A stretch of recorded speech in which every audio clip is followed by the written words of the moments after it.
Hey, what's up, everybody? This is your boy, the dope ass dude, and I am so excited to be back on tonight. It's been a while since we've had a Monday together, but I am really excited to be back for season 9 of the podcast. And there are so many amazing things that are planned for this. So, welcome to the kickoff of season 9. Thank you for being out. And you already know the preliminary things. If you're not subscribed to the YouTube channel, if you don't mind going ahead, subscribing to the YouTube channel. And while you're there, click on notifications so that you can be notified each and every time a new video is uploaded to the site. And you can watch the podcast each Monday. We are live on Facebook, LinkedIn, X, and YouTube. So again, you can watch it on Facebook, LinkedIn, X, and Twitter. And if you aren't able to watch it on Mondays, you can always catch the podcast on Apple Podcasts, YouTube Music, Spotify, and iHeartRadio. And again, I always like to give a shout out to the on the go listeners because you guys are really growing in that community. So I'm really excited about that. And then if you're not following me on Instagram and on TikTok, you can follow me on both of those platforms. You can follow me on both of those platforms at the Dope Ass Dude Podcast on both Instagram and TikTok, the Dope Ass Dude Podcast. And just a couple of preliminary things for Dr. Harley. You can go out and you can follow him on both Instagram and TikTok. On Instagram and TikTok, he is Dr. Keith Harley. So that's again Dr. Keith Harley. On X, he is just simply Keith Harley. And on YouTube, you can find him at Keith Harley Stylist. So I'm really, really, really excited about tonight's podcast because, as you guys always know, I'm out on the internet and was social media scrolling. And one day I came across Dr. Harley's page, and it was like he was like at first I was like, this guy is an interior decorator and everything because he was doing some interior stuff. And then I kept watching and kept watching. I was like, this is this guy's house. And like it is, if you follow him on any form of social media, you know that this guy is like an extreme fashion guru. He's like amazing with his fashion. But then as I continued to research him, I learned that he wrote a book. And I went out and I made his book, Step Up, the last book of 2024 that I read. And I must tell you, the book is life-changing. And I'm really excited about him being on the podcast on tonight because I know that something is going to be said that encourages you to live your best life. So I'm going to go ahead and bring him on out because I want him to talk about himself. We've already discussed this. He think he's going to be quiet tonight, but that ain't going to happen. So we're going to bring him on out. Dr. Harley, what's going on? What an introduction, man. I swear to God. You know, you say you're going to be serious when you come on, and then you say what you just said, and I'm like, oh, really? Oh, That's how it God. was John, when you thank you said so much for having me. absolutely. And like you was like, Mm-hmm. oh, really? That's how it was when you said you got to be quiet. Like, oh, really? Let's see how that works out for you, buddy. Yes, yes, yes, So yes, thank yes. you for coming on. So tell us a little bit about yourself. Oh, my gosh. Okay, you know, that's one of the things people get on me because they say I don't know how to talk about myself. This is so crazy. I'm 56 years old. I used to be in the beauty industry for 35 years. My doctorate is in the study of hair and scalp disorders.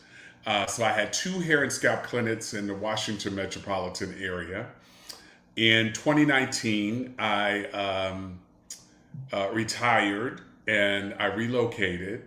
And then when I relocated in 2020, in March, the everything shut down during COVID. And I was like, what in the world is going on? I am going to be depressed. So I stayed. So literally for 3 months until May, I was on the couch wondering what I was going to do. I had just retired, and I just didn't know. I was just dumbfounded. I'm like, what is going on? And one of the things about when you've been shut down, it makes you spend time with self. I don't know if you had that experience, John. It literally made you go within yourself and get to know who you are, the good and the bad. And so that's what I experienced in the midst of COVID, was getting to know Keith, taking off the band-aids from all the wounds that I had experienced for 50 something years. And at this very moment, I was locked in and had to confront those issues. So once I went through that for quite a few months, I decided I was trying to decide what I was going to do next.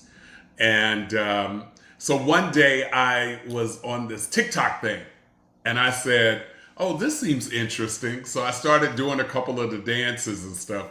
And I said, "Well, wait. This ain't gonna make me no money."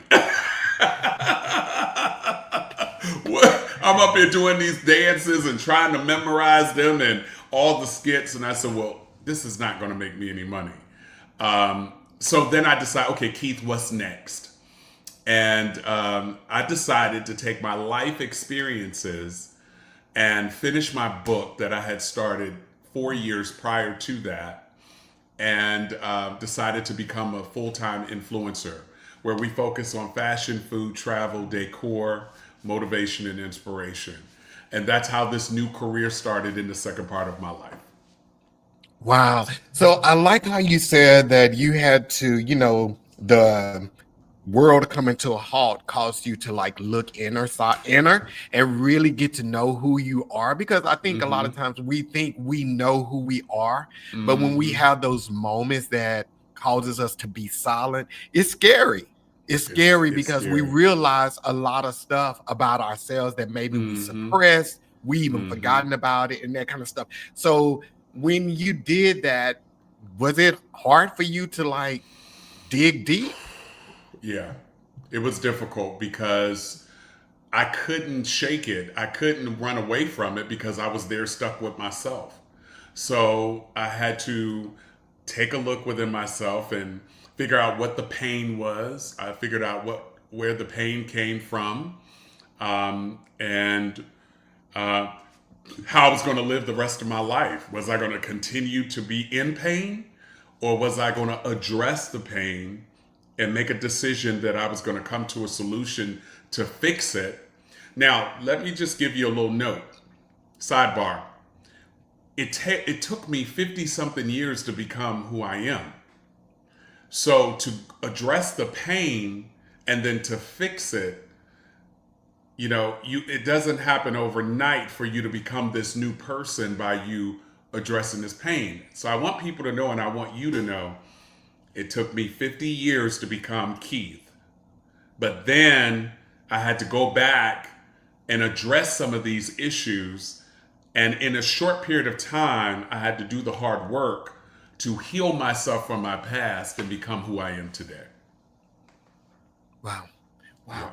Okay. Okay. Because, of course, I read your book. I've already Yes, read your book. yes, So, and yes. it's amazing. So, let me ask Hmm. you this here. So, you had already started working on your book before COVID? I sure did. So, I how worked. did, Go ahead. no, no, go. I started it 4 years prior to. The book was much thicker. It was like this thick. And I scrapped it. Then I did it again, and then I scrapped it again. Then my publisher was getting on me, and she said, "Look, you got to get this book done." So one day I happened to be in Miami working, and I said, "I'm going to finish this book," because I kept promising people that it was coming, and I didn't finish it. And so at this point, as I talk about in the book, my promises and my goals became lies to everybody else. I would tell people I was going to do it, wouldn't get it done. I told people it was coming out this date, it wouldn't happen. I told people they could pre order it, they couldn't. So all of the goals and the dreams and the aspirations became a lie. I was continuously lying to people about what was coming when it wasn't the truth. Okay. Because Yeah. Okay, so because your book is so amazing, and we're gonna talk about that. We're gonna talk about that. So when COVID happened, Mm-hmm. and you know, kind of like went through this self-discovery, Mm-hmm. did you have to go back and rewrite anything, or did you just continue from where you left I off? had to scrap it again, and I had to literally go back and relive some moments that I suppressed. And I had to, um, you know, where I'm from Greensboro, North Carolina. And we were taught in our homes that you don't speak outside of the home, you don't talk about certain things that happened in the home, and you don't disrespect the household. That was considered a sin. So a lot of the stuff that was happening in the home, I had to relieve myself to talk about it, to say it's okay. And I did not disrespect my family or my mother, but I had to talk about my truth so that I could heal myself, in a sense, if that makes sense. Yeah. So, okay, and we're gonna get to the book. So you just said Okay. something real key because I grew up similar to you, in regards to Hmm. what happens at home stays at Stays home. at home. That's It right. stays And at if home. You don't. and if it went out the house or your mama heard about it, you was gonna get a beating, a punishment, or something, because that's not what you do. Yeah. Hmm. So because of that, when you start writing your book, and I know you said you were respectful of your mom, and Hmm. you write the narrative of that beautifully. Was it like, were you afraid of that? Because you're not only telling your story, you're telling your mother's story, your family, your aunt, your cousins, everybody's story. Like, were Yeah. you nervous about that? Because they Well, have to it's like come to grips with some stuff too. right. Well, interesting enough, you said that the fear that was put in me as a child traveled with me to an adult. So the same fear that I had as a child, that's the fear I had about writing the book. And that's why I kept putting it off, because I was afraid. When you read the book, it talks about my abuser. I thought my abuser was going to come and do something to me as a grown man, as an adult. I thought maybe this person would show up to my house or something. So all of these things, psychologically and mentally, they were going through my head. And that same fear as a child from the age of 3 on up was still in my body. And we call that the inner child. And so I had to confront that inner child. And that inner child's name is Corky. His name was Corky. Nice. Yeah. Okay, so Yeah. let's get to the book. Let's get to the book. So you start out the book, and you have it read as "I am here," the beginning of Yeah. life, and I'm just like saying, "I'm here," in your face, I'm here. So I'm with that, here. you're talking about like your childhood, and you're talking about like some of the things that you went through, and then you're sharing these things like openly. And you Mm-hmm. just talking about the abuse. Do you want to tell her? Because people only know Dr. Harley now. They only know the social media influencer. Right. I tell you. So yes, I had to address those issues. And then one day I stood up and I thought to myself, well, what are they going to do to me? They can't beat me. I always say that really funny, Yeah. because that was one of the things that Monique said when she went through it. What they gonna do? Beat me up? What they gonna do? But I had to go through these conversations with myself and say to myself, listen, fear is false evidence appearing real. Fear is all false evidence appearing real. So this is a mental thing that someone who was a narcissist in my life that instilled this fear in me as a child that continued to travel with me most of my life. And so when I became courageous, when I became confident, when I worked on my self esteem, that's when it was easier for me to live in my truth and talk about my truth unapologetically, but be intentional. Wow. Wow.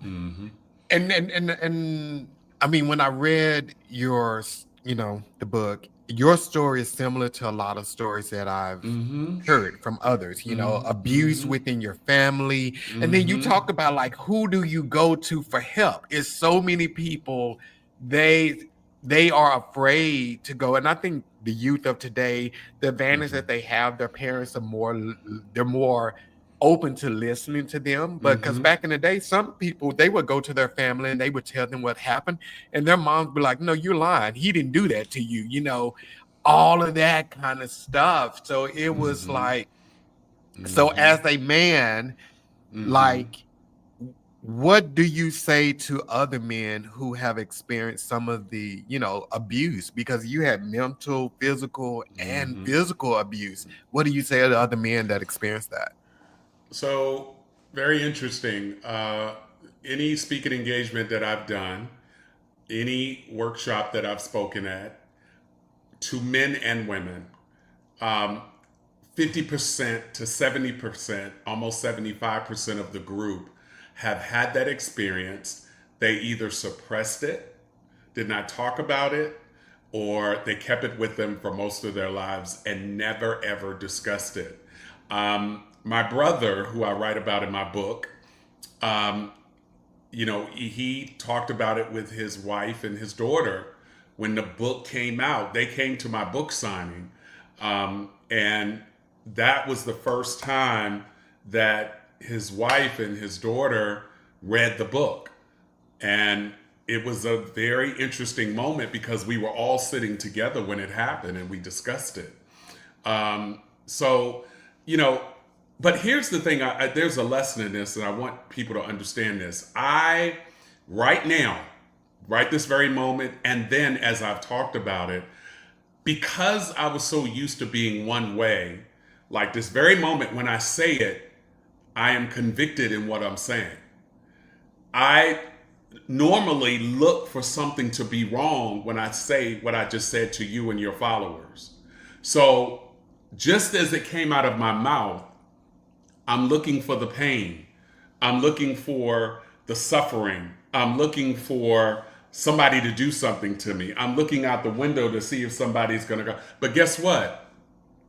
It's nothing there because I've done the work so that I don't have to suffer from my past any longer. So, as I was speaking the other day, I said we look for pain that is no longer there once we do the work. Because once you do the work to become who you need to be, it becomes unfamiliar territory. So you have to have the confidence of being in the place of the work being done. But often, sometimes people are not strong enough to stay in that space, so they go back to who they used to be because that's what's comfortable for them. Make sense? So Absolutely. I'm saying to you, saying to your listeners, it's not going to be an easy job to do the work to heal thyself. But once you heal thyself, it's going to be continuous work to stay on the path of healing. Now, it's a lonely space in the midst of healing. When you're in the midst of healing, you're going to look for things. You're going to start thinking about some things, and you're going to be without other people in that space. But I want people to know, and John, you could probably understand this, is God will put you alone to address some of the things you haven't seen. And then he will put you alone to protect you from what's coming. So he sits you back to move the mess aside so that he can prepare you for your blessing. You cannot understand or receive the blessing amongst chaos. It's just not going to happen. So you got to clean yourself up. You got to fix yourself.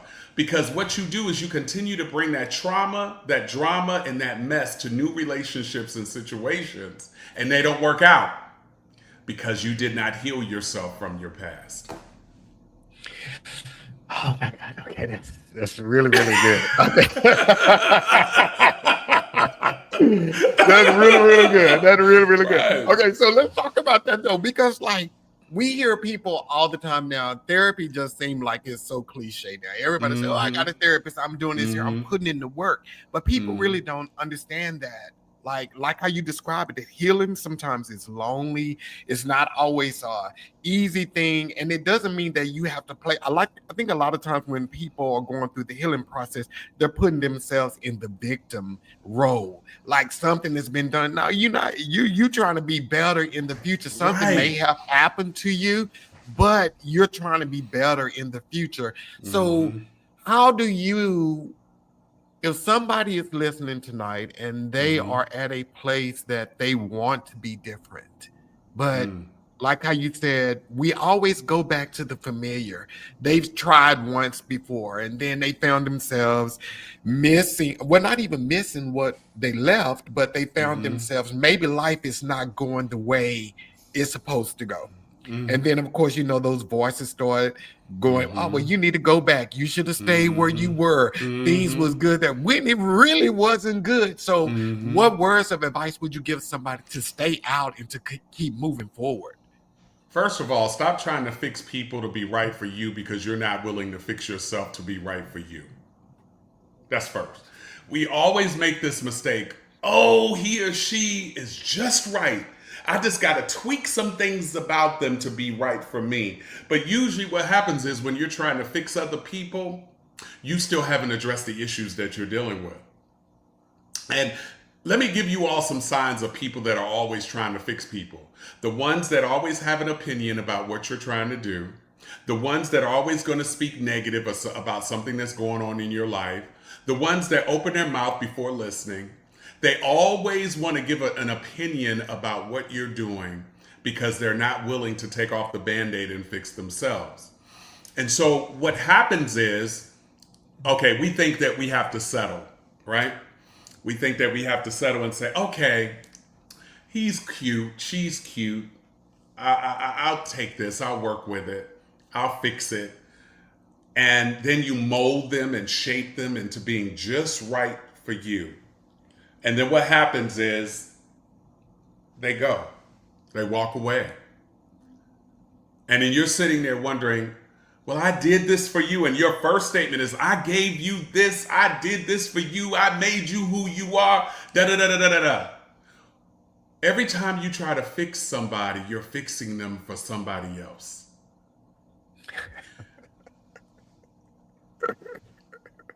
Are y'all listening?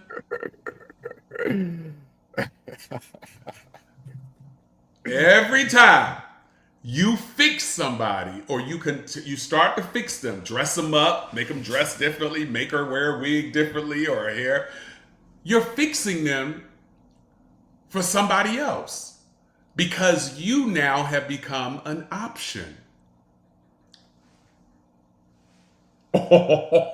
You are now an option because they know you are always going to be there regardless because you had a project. And the project knows that it can go away and come back and you'll still be waiting. But what if you took yourself off the sale rack and put yourself back in the glass case? What if you become who you need to be, heal who you need to be, work on yourself the way you need to be, and then that way you can attract who and what you deserve and desire. But no, Keith, I don't want to do that. It's lonely and I need some love and I need somebody to touch me. I need somebody to hold me. I need this, I need that. He'll be all right. He might have one tooth in his head. He might have one leg. He might even be paralyzed. But at least he's going to give me some company. And then you sitting up there miserable, lonely, in the relationship. That is the most horrible situation in the world. To be in a relationship or a marriage and be lonely because you forgot about who you are. Yeah, and I think the thing too, a lot of times in those situations is that we start out and we're dating the potential. We're dating potential. Yeah, that's where we are. And this could be anything in life. Doesn't necessarily have to be a relationship, but many times we get in situations and we're looking at the potential of what it could be. And sometimes we have to get to a place that we're no longer entertaining potential. You come to the table already made, already at your level that is worthy of me. And I think that's where a lot of people, and it's not just a woman's thing, it's a man thing. Yeah, Everybody does absolutely. it. You know, we Yeah. go in and we see Men who just they don't can talk be. about it. Exactly. You Yeah, we know? see who they could be in our lives. And like you said, we build them, and all they do is go and be that for someone For else. somebody else. For somebody else. No. Yeah. So, okay. So, and I loved how you said, take yourself off the shelf and put yourself back in the case, because you and I had a conversation the other day and we were talking and you said, stop looking and start attracting. And that stayed with me. That stayed with me because like it is so true, like so many times. And it's not just dating. We are looking for things that we want. And in your book, you talk about conceptualizing the life you want and being that life even before you get it. So talk a little bit more about the stop looking, start attracting. Yeah, so I talk about that because we that's when I say we have to address the insecurities. Um, you know, a lot of the people that have these insecurities can't even look at themselves in the mirror. Sometimes you got to strip bare, butt naked, and just look at yourself. If you don't like what you see, fix it, work on it, be the best you can be. When I tell you, when you turn that love inward, there is something there is an aura that you have that people go crazy over. That you can't quite understand what it is. It's just an attraction because that love that you have for yourself teaches people how to treat you.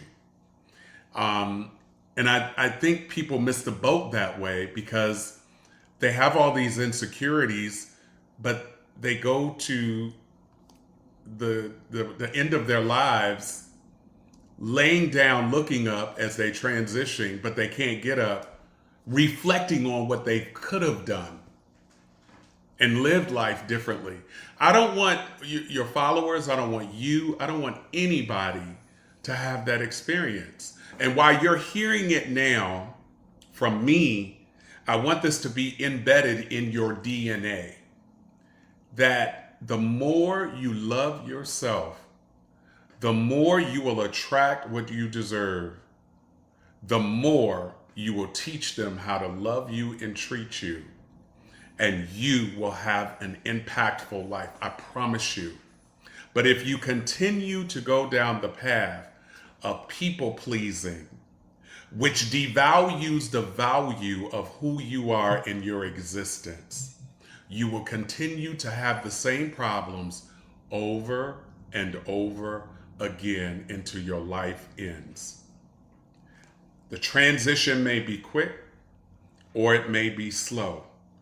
Regardless, the transition will happen and you will still reflect, whether it's a millimeter of a second or it takes you 7 days. You're going to reflect on what you coulda, woulda, shoulda done. Don't live life in regret, because I wouldn't want to see that for myself or for any of you. So, Dr. Harley, so you said like start loving yourself. And I think this is something that's hard for people to do. And the funny thing is, I think that we have to extend grace to ourselves because we go through different stages of life. And I never forget when I turned 50, I felt the freest I've ever felt, but I felt the most lost that I've ever felt because I was like, who is John supposed to be at 50? I just didn't know. And it's like, Right. you know, I lived 50 or 49 years before that. And it seemed like by now I would be sure of who I was. But I really felt like I didn't know where I fit in. You know, I didn't fit in this group. I didn't fit in this group. I didn't fit in this group. And I just felt a little bit lost. But I had to, and I never forget, I was on the call with my therapist and I was crying about that because I just didn't know like who I was supposed to be. And she shared with me, like, extend grace. And my best friend, he's a Korean guy. He told me, he was like, hey, John, you're 50. This is the first and only time you've been 50. You know, it's a journey. Live your life. Do what you want to do. What you do love, do it again. If you don't love it, don't do it anymore. And just figure out who you are. And I think that's what people have to do to to this phase of loving themselves, like get to know who you are today. Life has changed you. Relationships change you. Jobs change you. But find out who you are today and start loving the person you are today. The good, bad, ugly, all of it. Just love it. I think I'm going to explain it to you this way. So what you experienced was, okay. Can you see that? Yep. You transitioned from the first part of your life to the last part of your life. This is the first part of your life is when you learn all the lessons. When you got to this line at 50, you cried, you were depressed because this was the unknown, because you were transitioning. And I'm going to give all of you all a very hard fact. When you're transitioning to last, you're headed to the end. The question is, what are you going to do about it from this line to the end? What are you going to do about it? Because you can't go back here. None of this is going to happen ever again. So those of you who are wasting time in the first is gone. Now, let me give you a hard fact. The second part towards the end is shorter than the first part. I want you all to digest for this for a minute. The first part of your life seems like forever. But the last part of your life, in the midst of the transition from first to last, goes like that. So those moments that you feel depressed and upset and feel like you don't have the love of your life or you're not where you need to be, I give you 30 minutes to cry about it. But those moments that you're depressed about it, upset about it, disappointed about it, you can't get back. And so you're wasting time. So I always talk about in my classes and my speeches, you have to go from the problem to the solution and the resolution. When you be able to, I'm reading a book right now. It's called Breaking the Habit of Being Yourself. And it is a scientific fact on how you can change your mindset to think differently in a millimeter of a second. You have that control.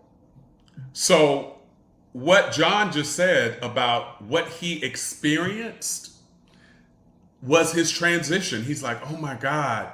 And I guarantee you, John, at that moment, you were thinking to yourself, oh my God, my life is over. What's happening? What am I going to do? I'm not happy. I'm not this. I'm not that. And, we all go through that. I went through it. But it just so happens that when I went through it, I was in the midst of COVID. And so it was like a double bam, bam, bam.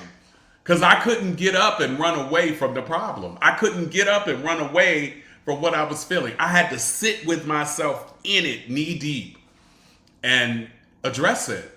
So I'm saying to each and every one of you, if you're going through that in life and you're trying to figure it all out, but yet you're still stuck in a problem, which is paralyzing you to go to the solution, you have to have your mindset that, okay, I'm going to make a decision today. I'm no longer going to be depressed. I'm going to make a decision today that I'm going to get up, get out, and do something about it because my life is withering and wasting away. And that is literally the way you got to talk to yourself. The last is shorter than the first. Yeah, and the good thing about that is that it should inspire you to go out and do everything you want to do. Like absolutely. Life, I tell people I have more years behind me than I do ahead of me. So whatever time I do have ahead of me, I'm going to make it the best years of my life. I do everything I want to do, unrestricted. unprohibited, not worrying about what anybody is going to think. You can think that, but hey, you'll be thinking it while I'm doing what I want to do. That's And right. that's what That's you right. have to find, that power of just living your life free. And just like I said, how you said in your book, and we're going to talk about that, but conceptualizing the life that you want. And start creating it. Start making moves like you are already there. Some of us, we always say, well, I want to do this here, or I think I should do this. I always say, well, do you want to do it, or are you doing it? Like, or what moves are you making to have the life that you want? And most times we're stuck. A lot of people are stuck. Most of the time they're stuck is because of the people they're hanging with. Bingo, that we're gonna go there too. Yeah. You can't go with me. The guilt of change. Yeah. Let's talk about that. Let's talk about these people in our circle. Right. So what you have to say about that, Dr. Harley? You become who you hang around. And if people around you are broke, you broke. If people around you who are negative, you negative. If people around you have lack of energy and unhealthy, that's what you are. I guarantee you, if you look at the 5 people that you talk to the most on your cell phone, you are just like them. And then if you're not, let me ask you a question. Are you willing to trade places with them? Are you willing to take your life and put it within theirs? Mostly 9 times out of 10, nope. So the first part of you changing your present situation is looking at the people that you're hanging with. The second part, another way we call it is manifestation, is, and I was talking about this the other day, and this is so strong, and if there's anything that you all get from this, this is the one thing, and John probably can relate to this. If you're going to manifest and you're going to talk about what you want, you got to have the belief behind it. The reason why it has not worked for you is because you don't have enough belief behind it. Because if you had the belief that this could actually become your reality, then you would get up off your butt and do the work. But because you don't believe and you're still living in the dream, you still asleep and you're sleeping on yourself. But what if one day you just woke up and say, I'm tired of dreaming. I want this dream. I want this goal. I want this thing to become my reality. It starts with, I believe I can. I believe I will. I believe that God is going to see me through. That is the one thing that you're lacking. Then, let me just give you a little cherry on top of the cake, because this is deep for me. Then what happens is, you say, okay, I'm going to give it to God. Right, John? You say, God got this. God going to take care of this. God going to give me that, But then what you do is, as soon as you give it to him, you take it back and try to do his work. You give it to him and then you try to do it better, when if you could have done it better, you would have done it. But yet, you give it to him and you continue to take it back. So let me explain to you what that means by taking it back. You worry. You talk about it negatively. Every time I ask you how you doing, oh, I'm broke. Oh, I ain't got this and I can't that, because these are the words that you're speaking to yourself, right? So John, we have a couple of holes in our body. Some we choose not to talk about and some we can. Let me rephrase that. Let me say it one more time so y'all get it. We got a couple of holes, openings to our body, right? And we want to talk about some of the holes, and some we do want to talk about. But let's talk about the important holes in our body. The mouth and the ear. Okay? What you hear comes into your head. What is in your head comes out of the hole in your face, out of your mouth, right? And then when it comes out of your mouth, it regurgitates back to where, John? Back here. Yeah, because you So hear it. what you hear what you're saying out of your mouth. And not only are you hearing it once, but you're hearing it twice because you're having a conversation in your head. So you're hearing it three ways. The problem is if you're speaking negativity, you're hearing it three ways. If you're saying you broke, you're hearing it three ways. So that's why you're broke. All of these things that you're saying, you're continuously hearing it, not only from the people that you're hanging with, but most importantly from yourself.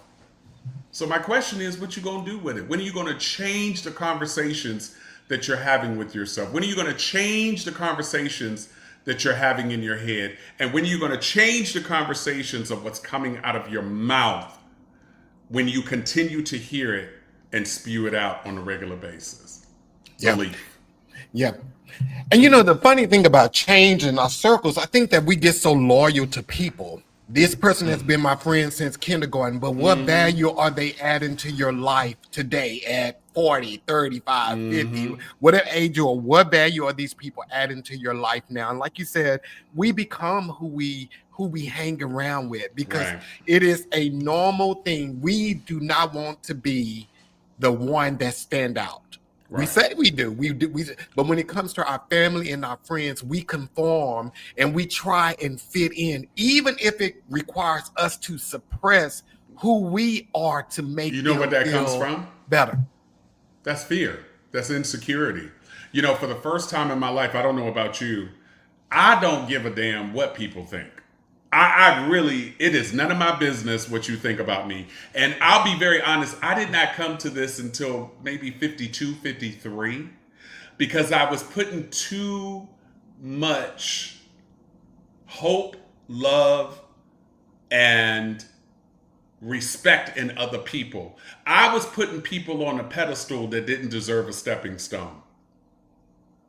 I was, you know, I thought that certain people were friends. I thought people were close to me, you know, and then coming to find out, certain people will do that for the benefit of themselves.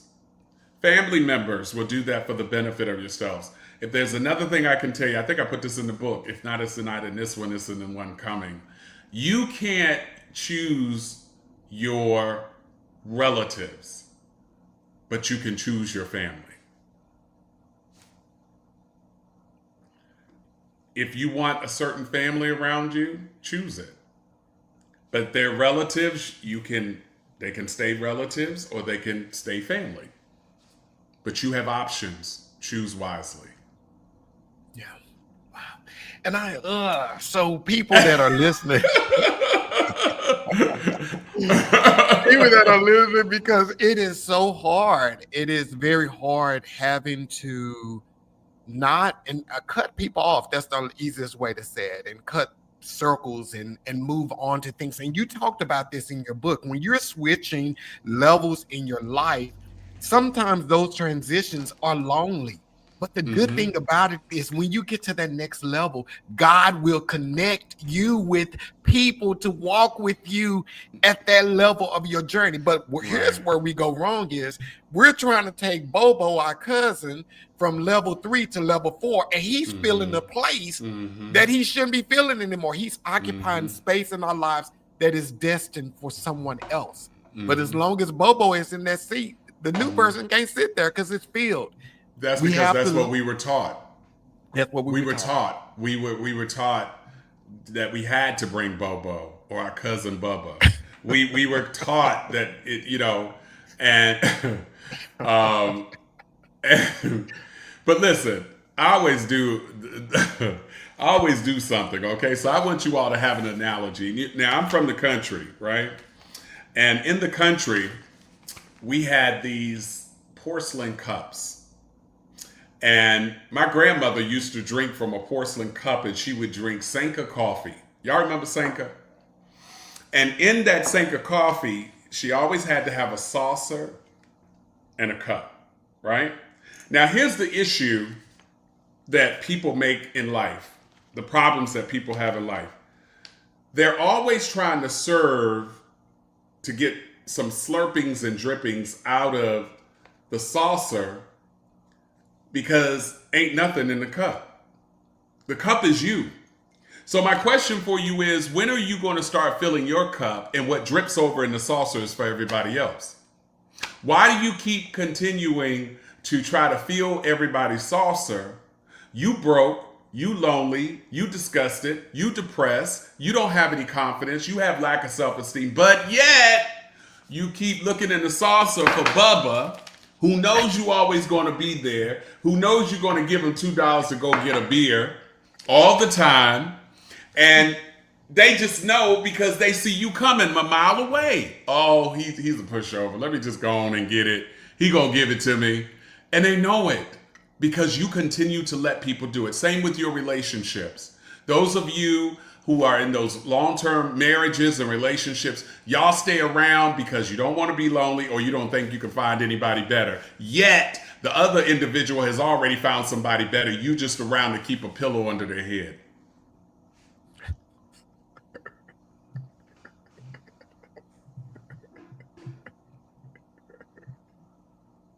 Mic drop.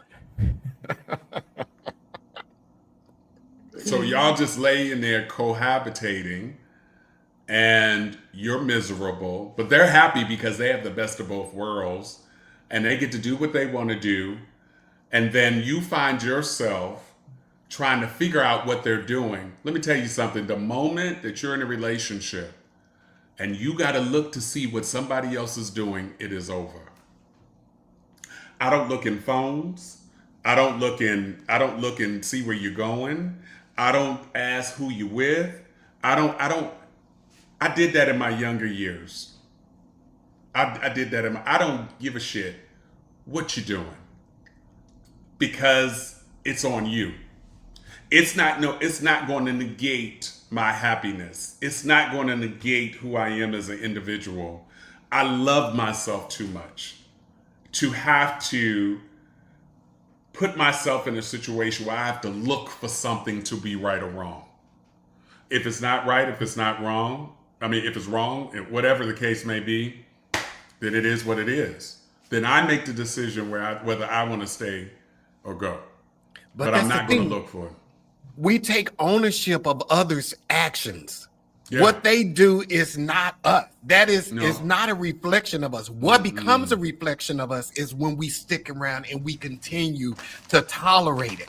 What they do is not a reflection of you. You have a choice at that point. When it's presented to you, you make that choice and you say, hey, I'm either going to stay here and you're going to get your shit together and we're going to be better, or I'm leaving. And if you stick around and you see that they are not getting better and you stay there when you know they're not doing you right, that's when it becomes your problem. Right. Yeah. And the pain becomes unbearable. But then after you get out of the situation and you don't do the work on yourself, you bring that same pain to the next relationship, and then the next relationship, and then the next relationship. And every time you be saying, men ain't no good, women ain't no good, coming to find out they just told you who they were from the beginning. It's the person that ain't no good is you, because you keep settling for that shit.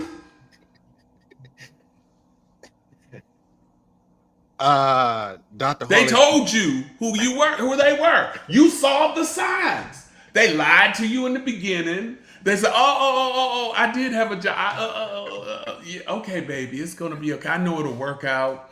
I meant to tell you about her. And she's been we used to be, dating, but we not dating no more. But I had an accident. I went back to it.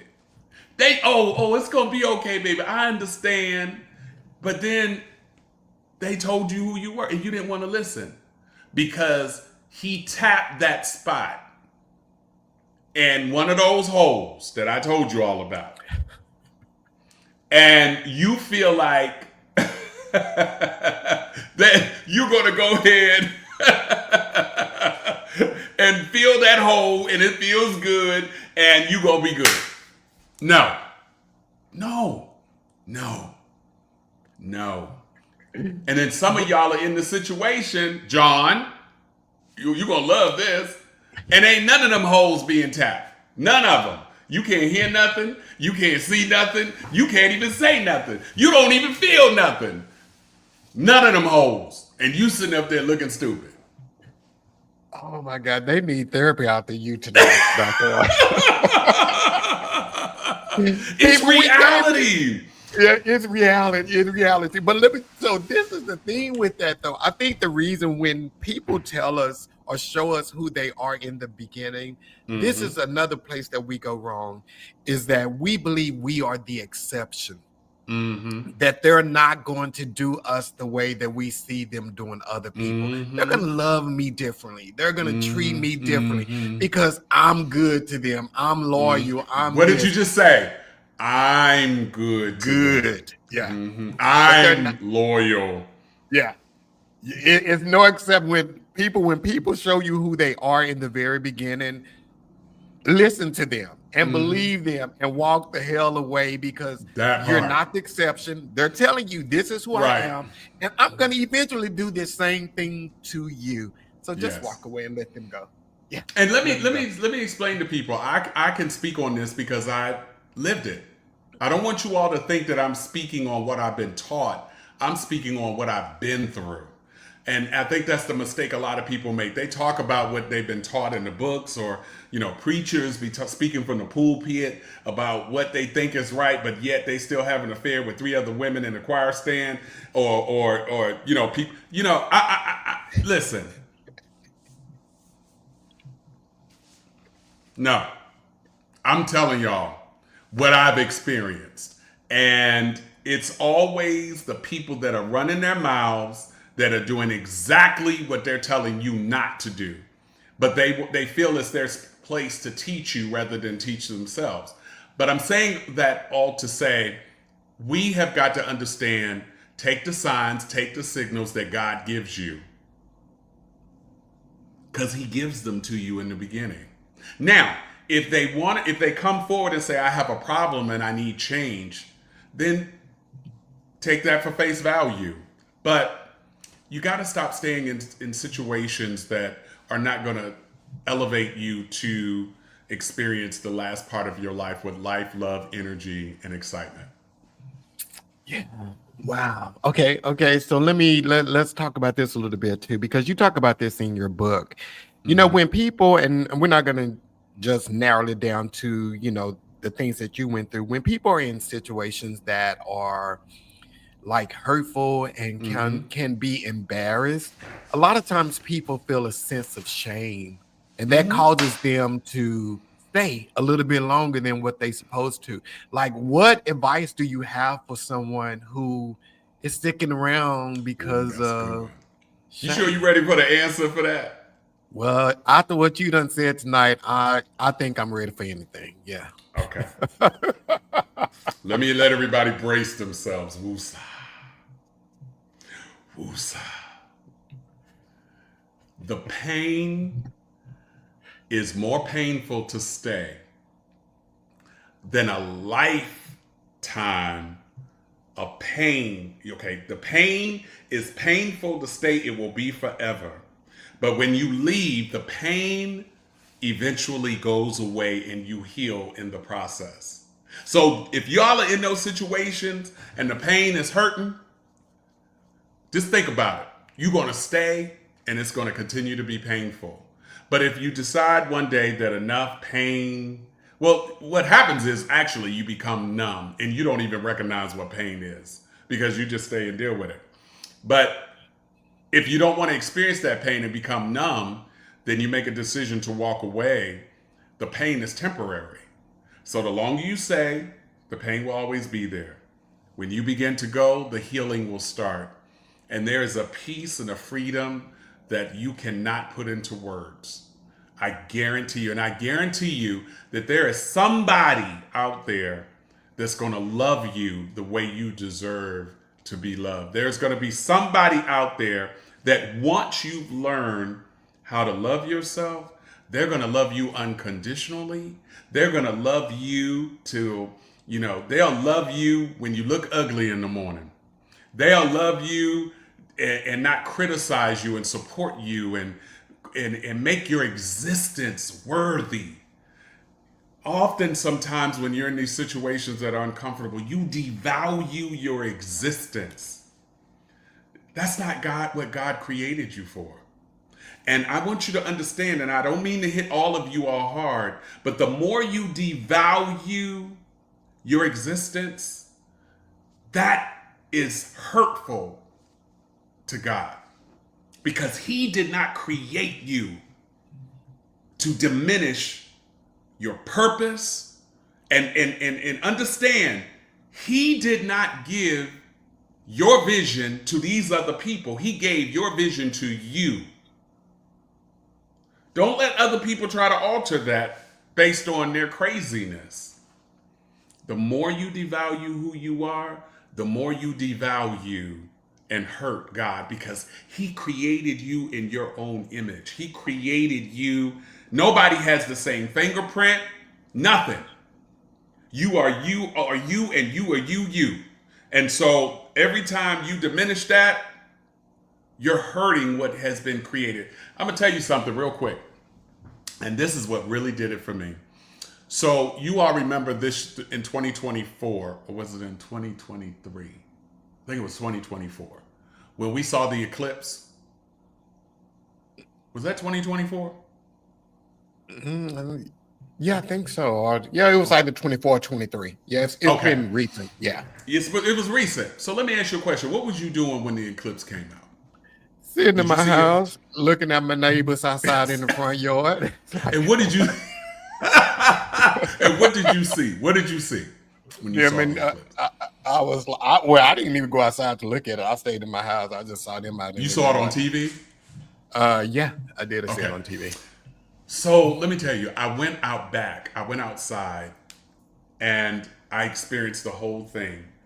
And I remember how it got pitch black dark. And when it got pitch black dark, I saw an eyeball. I want you to go back and look at it on YouTube, okay? There was an eyeball looking at us. And those of you who were in the line of seeing it, it was one of the most incredible things I've ever seen in my entire life. And I don't know if I'll ever see it again. But that's when I knew He was real. If you didn't have any if you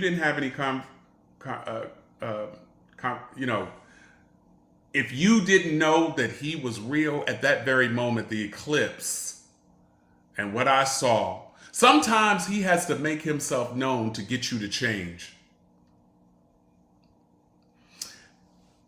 And I got to thinking to myself, I am doing a disservice not only to myself, but to the person or the thing or that spirit or something that created me. Why am I, Yolanda Hargrove said 2024, right? Why am I going to allow myself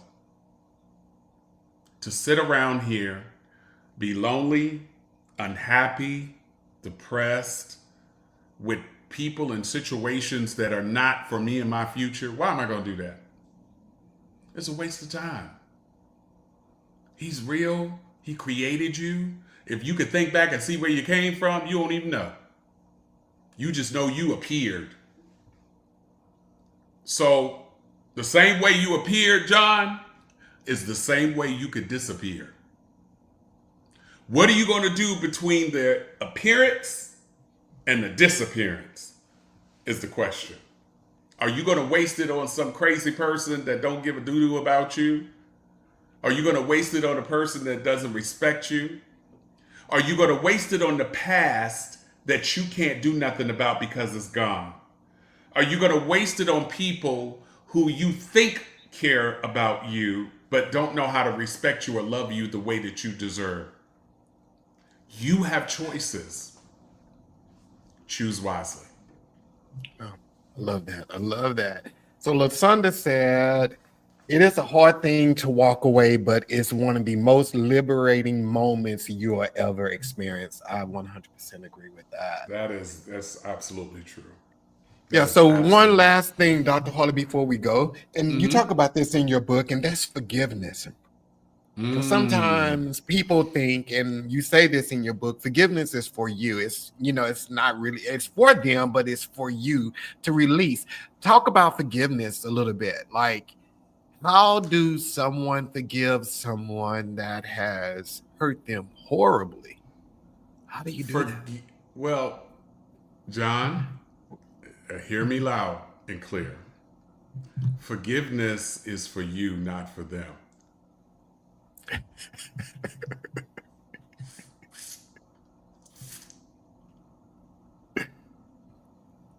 I never told you I forgive them. I told you I forgive me.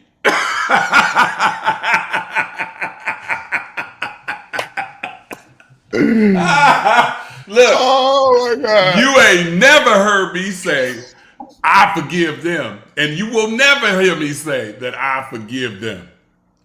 What I'm telling y'all publicly on this live, on this replay, I forgive me because I'm the one who allowed myself to go through it. I didn't say I forgive them. Do I forgive my abuser? No. Do I forgive the people that hurt me? Absolutely not. I forgive me for being in it. I forgive me for allowing it to happen. I forgive me for it being beyond my control. I forgive me because I'm the one who took that job knowing damn well I didn't belong there anyway. I forgive myself for allowing somebody to talk to me like they done lost their damn mind. I forgive me. Do I forgive them? Hell no. I don't. Why? They don't care. True. Let me tell you something, John. People don't give a damn about you. They have gone on about their business. They have hurt you. They've done all the things and they are living their lives. Trust me, you are the last person they're thinking about. And those of you who are in these relationships and situations, they're not thinking about you. Y'all better get it. I'm telling you all, people do not, they do not concern themselves with you. They're concerned with themselves. And the moment that you put yourself first, that's when things change. I guarantee you. So the answer to your question, no. I don't forgive none of them people. So let's talk about that because you have you have a strong faith in God. You have a strong faith in God. You go Praise to church every Sunday. Yes, Lord. You do. Not every Sunday, but not every Sunday, but you do right. regularly. You know, right. So let's talk about that. So because we're taught that we are supposed to, we're taught as young to forgive and forget. As we've evolved, we understand that maybe you can forgive, but you don't forget because some things you just don't forget that happened to you. John, So why? Does it say in the Bible who to forgive? No. Can somebody tell me in the comments? Does it say forgive them? Does it say that? Does it say? I just want to know. Forgive my transgressions. Yeah. Okay, forgive my transgressions.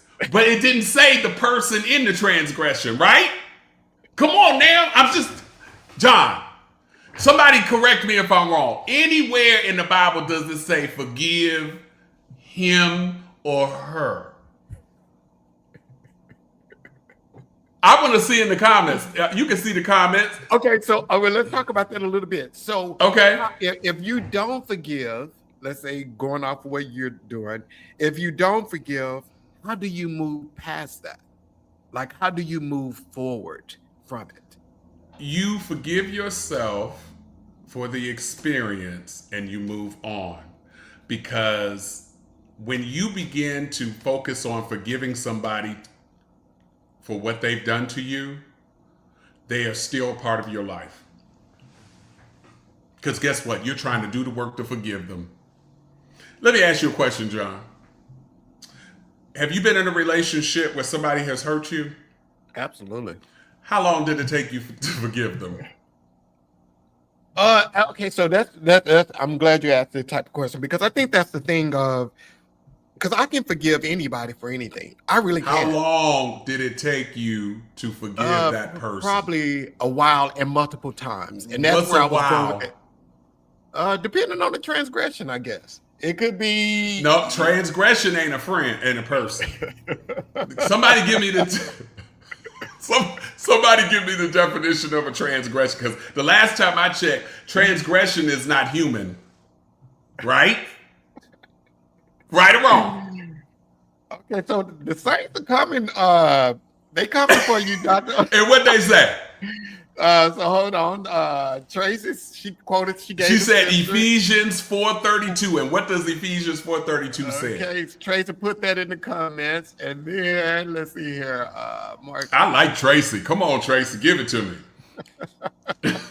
and then Marquita said, Forgive those who "Who trespass trespass against you. against you?" Yeah, that's what I Okay. pressed. Okay, so hold it for a minute. What does trespass mean? Violate, cross lines. Come on, yeah, you violate. You cross the lines. So Right. you forgive those who cross the lines in your life. Right. So most of the time they moving, right?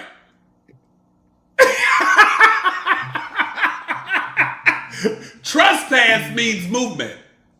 They done moved through you, done what they got to do to you, and they keep on going. So I forgive the trespass, but you will not be forgiven nor forgotten. I'm just saying. I know they gonna get me, but that's just the way I feel. If put it this way, let me give you all the hard truth. In my book, I talk about how a family member abused me from the age of 3 to 16. Right? And Y'all then got to get it. I carried that abuse till I was 50. I can forgive that person if I choose to, right? But I needed to heal myself for allowing that to go with me for the rest of my life. Someone just said, forgive those who trespass against you. Right. You right. Y'all right. Okay. I get it. I wasn't looking at it that way. Maybe I do forgive and I don't forget, or maybe I let it be for what it is and not think about it anymore. I don't know what it is. I'm not going to try to pretend like I do, but I don't know about the word. Yeah, I gotta think about that because I've been through some hard stuff, and I don't have any anger. And I'll be very honest with you, I would not be the man that I am today if I had not gone through what I went through. So I'm grateful for the good and I'm grateful for the bad, if Right. you will. Yeah. But all jokes aside, there's a level of forgiveness or forgettingness. I don't know what it is, but I have to I have to pray. Look, John, I got to pray on it. Yeah, and you know the thing is, and I definitely got to put this. I normally don't put this up, type of stuff up there, but like Marquita said, listen to that Listen bitter to that heart. bitter heart. So, and this is the thing that I think people need to understand about forgiveness. When you haven't walked through someone's shoes, it's easy for you to say, "Oh, well, they're not over it. They haven't forgiven it. They haven't done that." But it's some things, like you said, you will never ever deal with someone that did something, a particular act to you. It's some things some people will do to you and you say, fuck you, I'm never dealing with you again. Some people will say, oh, well, no, you're supposed to forgive them.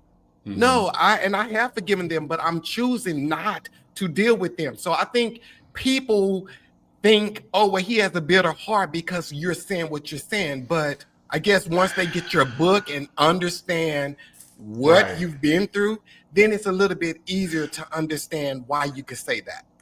And listening and Mark, is that Markeen? Markeen? I don't have a bitter heart. I don't have a bitter heart.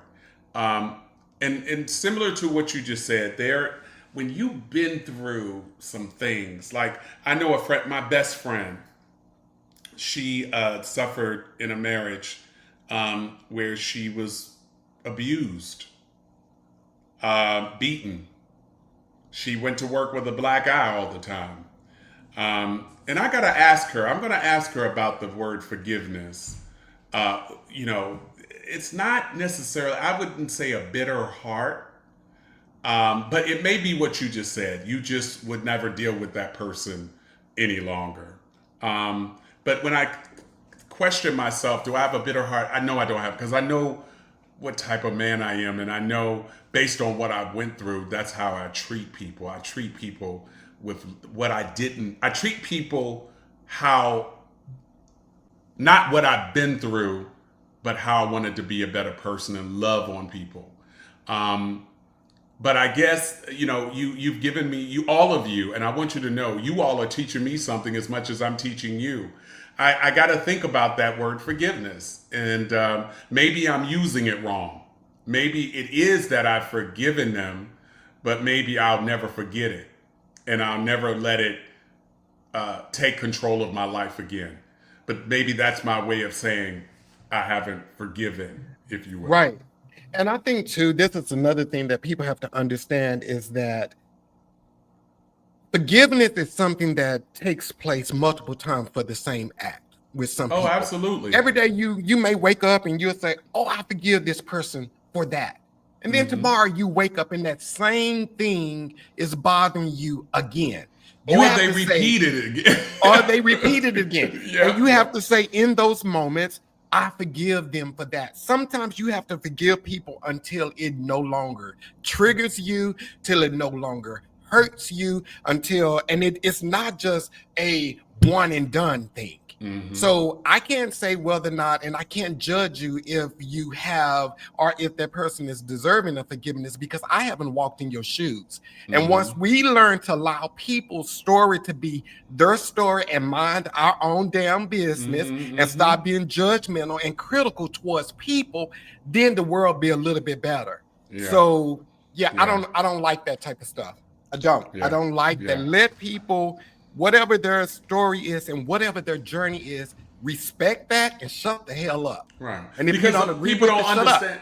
Yeah, people don't understand the pain that they've never experienced. Exactly. Should So- a woman that's been raped, is she supposed to just forgive that man who raped her and violated her and say, oh, I can be his friend? No, we want to put levels of what we forgive people for. People stop that. Yeah. And I'm going to put it to you all harshly. I was literally raped for 14 years straight, consistently. And so it's hard. I used to could not talk about this. And I want you all to know that there are far more men that have experienced this than you can ever imagine, that either suppressed it or put it into darkness or put it in their closet and haven't talked about it. Or sometimes it may come out later. But it's mentally, you've given me something to think about when it comes to the word forgiveness. So that's something I got to think about. I'm being one thing you'll know about me, John, I'm extremely transparent and organic. I'm not going to pretend. If I'm wrong with this thing, forgiveness, then I'll take responsibility. But I'm gonna have to do some research on that.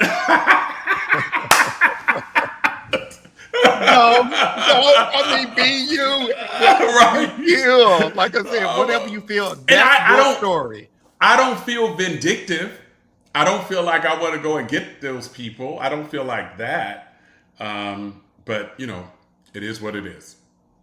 Yeah, it is what it is. And until somebody's walked in your shoes and understands your path, and I'm not just, when I say you, I'm talking about people in general. I think that's what we have to understand, is that we don't know what someone has been through to be where they are. And I encourage the people who are in a place where you have been hurt and you have been broken. Like I said, forgiveness sometimes is something you do every day until it no longer triggers you.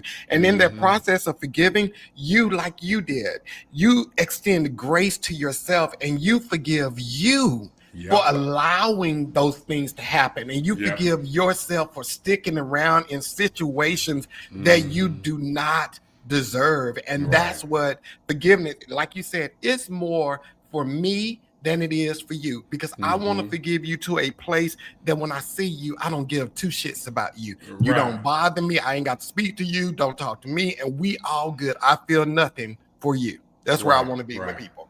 Right. Yeah, it's more like I think it's more like forget you rather than forgive you. You know, there used to be something in elementary school. We used to say forget you, forgot you, never ever thought about you. It's something we used to say in elementary school. It'll come to me, but I think that's what it is. It's just I don't even they don't even exist. Exactly. So, Dr. Harley, this has been amazing. I know you have a new book in the works. So, I tell us do. about that. When is it going to come out and Oh everything? God. So the new book is called The Disruptor, and it's about when you do the work to become who you need to be, you have to believe that you have to believe you deserve to be in that space. And I think a lot of people do the work and then create this new life and they don't know how to own it. They don't believe that they deserve it.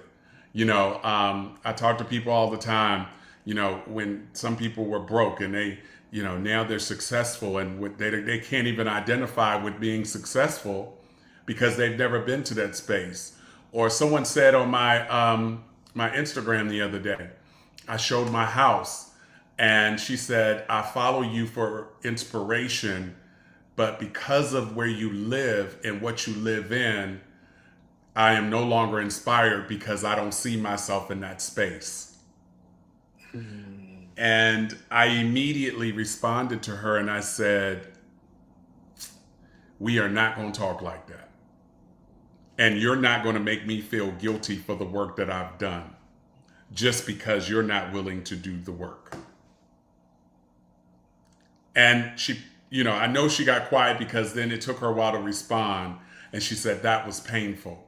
I said, well, I had to be honest with you. Don't make me feel guilty because what I've been through and then I've done the work to get where I am. And then you have a problem because you haven't done the same thing. That's selfish. Why should I feel guilty because you're not willing to do the work? So often sometimes we complain about the results we don't get because of the work we don't do. And that's what this book is about. It's disrupting some things in your life and knowing that you deserve to be where you're going and when you get there and to stay there and the stick to itiveness and the work that it's going to take to make it happen. And that's why you got to disrupt some things around you. People are going to be upset. And I'm going to end on this note.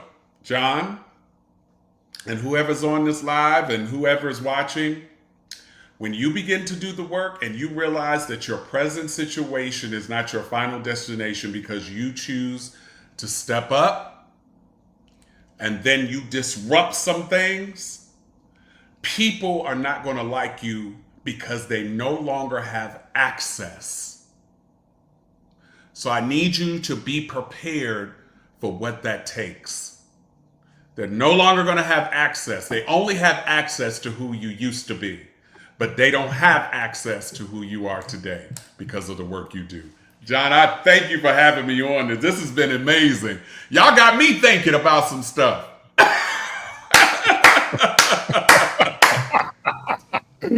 Yeah, but I'll probably need to call my therapist and set up an appointment tomorrow.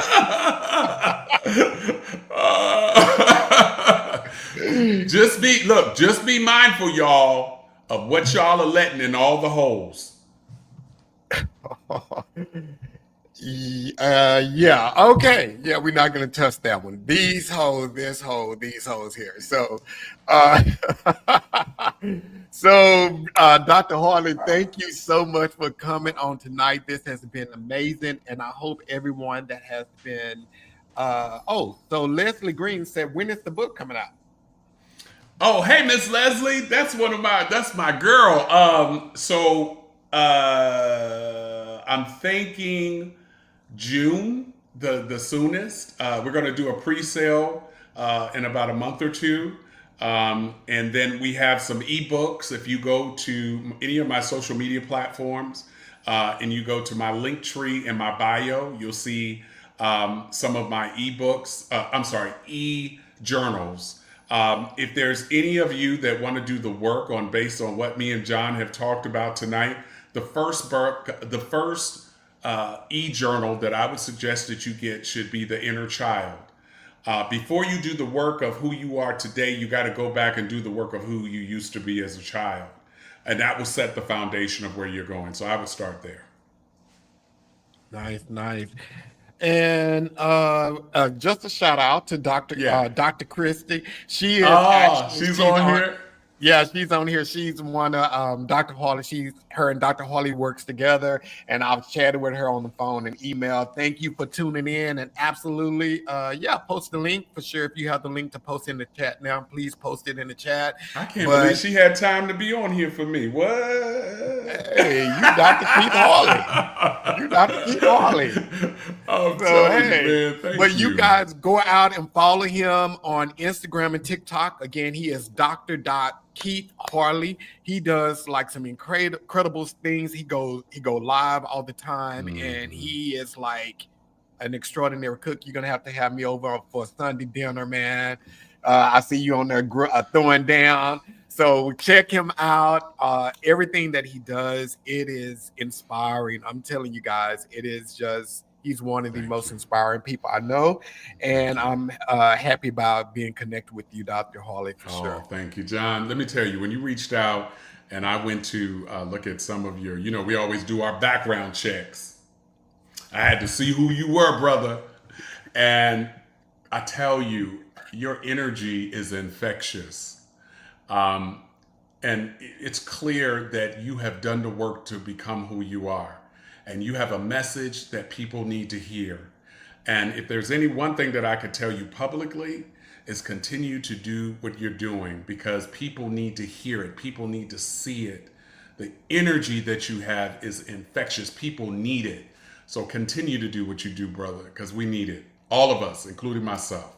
Thank you, my brother. Thank you. You're welcome. Everybody, we will see you next Monday. Next Monday, we are leveling up on fitness. We got a fitness trainer that's going to be on here, and we're going to talk about some goals and maintaining and everything. But everybody, please go and like this video, YouTube, Facebook, so that it can be shared with others just like you. And then also share the link. Please share the link and follow Dr. Keith. Let me give you his information again on IG and TikTok. He's Dr. Keith Harley. On Twitter, he's Keith Harley. And then on YouTube, he has a YouTube channel. It's Keith Harley Stylist. So check him out on all of those platforms. And we will see you guys next week. Peace. Peace.